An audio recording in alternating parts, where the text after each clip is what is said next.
All right, what's up, Tycoon? Super excited for today's video. We're going to be looking at DG, baby. Okay, this is Dollar General. This is a great recession stock. Okay, it's been performing, beautifully, right? And if you watch my video on the top stocks to buy for a recession, this was one of them, right? DG and DLTR, which is both dollar stores, right? Dollar General and Dollar Tree. Those are stores that people are going to run to more in times of a recession, right? That are still going to see sales and that historically have performed well in a recession, right? So let's think of things right now, right? We're over 6 months into the year. A recession is two consecutive negative GDP reports, right? We officially haven't hit a recession. Okay, but all of the projections and the data, right, is showing us that this upcoming GDP announcement is going to be negative, right? So what that means is that we've actually been in a recession currently, right? And so you combine that with what I said about stocks that perform well during a recession. We can look and over the past 3 months, right? This is in May here, okay? So 3 months ago, right? Kind of like when the beginning of a recession starts, all right, the stock has performed phenomenally. Okay. It went from 183 all the way up to highs here of 256. Right. So now you have to ask yourself, right?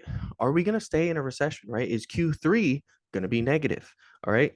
Because, it's really easy to see all of these things in hindsight, right? And now we can look back in hindsight, maybe after the recession data comes out and it does say that we actually were in a recession, be like, oh, well, let's go ahead and look at all the stocks that performed well during this recession. And DG was one of them, right?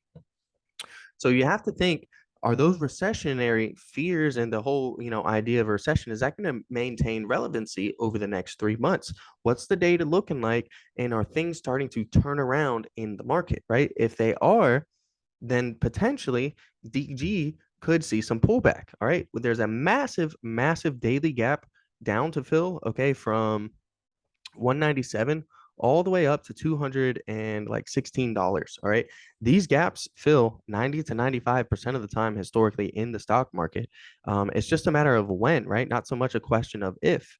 Well, let's ask ourselves that question. When would this gap fill? And when would the stock drop, you know, 20%, right? When would it come down 20%?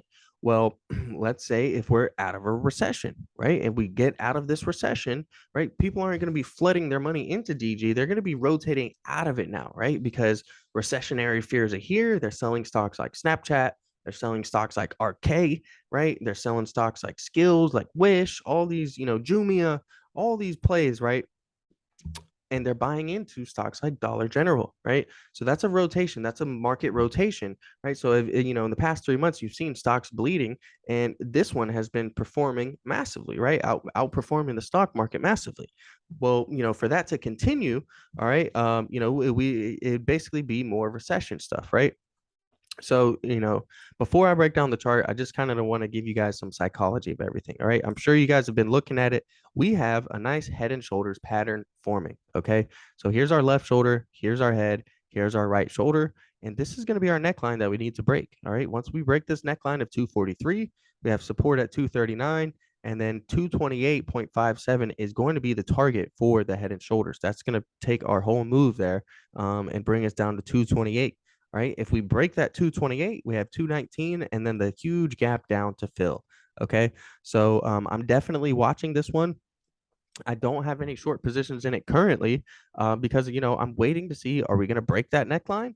Right. And maybe would that happens, when they announce the recession stuff, right? A lot of things have been kind of backwards, right? The latest CPI came out hotter than what we thought it was going to be, and the market raged, right? And why was that? When you actually dive a little bit deeper, they're assuming, right? Analysts are assuming that this is the peak of inflation and that it's going to start coming down, and we're actually going to start to see disinflation, right? Where inflation is still higher than what it was a year over year ago, but it's actually starting a downtrend, right? So maybe once that begins, maybe that's when we actually see the neckline break. Until then, we're pretty much just going to bounce in between this 243 and 256.78 resistance level. And if Dollar General does stay bullish and we have a price target of 261, 266, and then 282 is going to be our bullish price targets if Dollar General gets a breakout above 256. So right now, I wouldn't waste any time, trying to get into positions on this because the direction is not clear, right? It is very bullish, all right? Super, super bullish. All right, and we're trading sideways right now. Okay, so a little bit of a bull flag is what you could call it. But to me, it does have a nice head and shoulders setup, and it could be a very lucrative short if we break this neckline and flip it to resistance from support. Because right now it's been a very strong support level. But the main thing that I'm looking at is I see bearish divergence. Okay, and I know most of the time I'm showing you guys bullish divergence, but it works both ways, right? Bullish divergence lets you know that there's a possible indication of future bullishness in the future. Bearish divergence lets you know there's a possible indication of future bearishness in the near future. All right. What we're looking at here is consistent lows. We hit this low at 243, 1, 2, 3, 4, 5, 6, 7, 8, 9, 10, 11 days. Okay.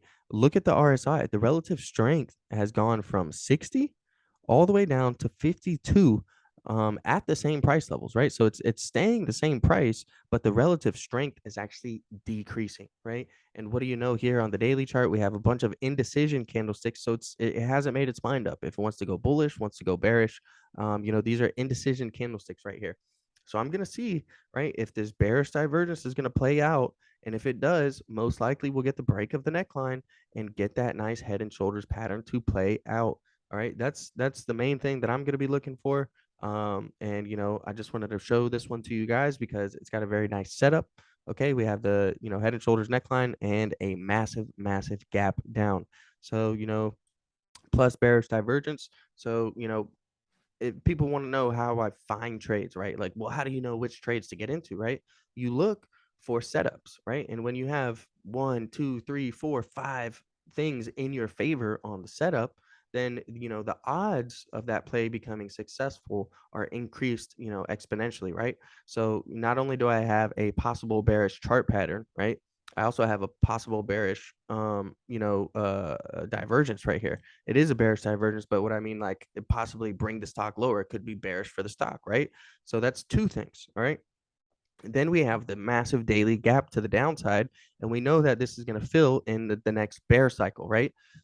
So we have three things that we're looking for on the chart right now that show us that there's potential we could see a drop, right? We have a massive, massive gap down, just calling DG's name, like, come fill me, come fill me. And we have the head and shoulders, and we have bearish divergence. Okay, so now it's all about entry, right? You can try to be a perfect trader and try to catch the entry at the top of the right shoulder. All right, and that's very lucrative. Or you can wait to see if we actually get the confirmation and break below the neckline. Once we do, you have your price levels here and here, that we may find support and may be a little rough along the way. But otherwise, if we look at the market structure here to the left, we can see that it's pretty much a straight line. It's not a bunch of zigzags and stuff like this over here, where this is, a lot of market structure in between, a lot of support and resistance levels in between these areas. Here, we kind of just rode right from 228 all the way up to 250, and right here we're back at that 250 level, and there's weak market structure below 243. So as soon as we break that, most likely we're going to come back down to 228.57. All right, so thanks for watching. Don't forget to like, comment, subscribe, and I'm out.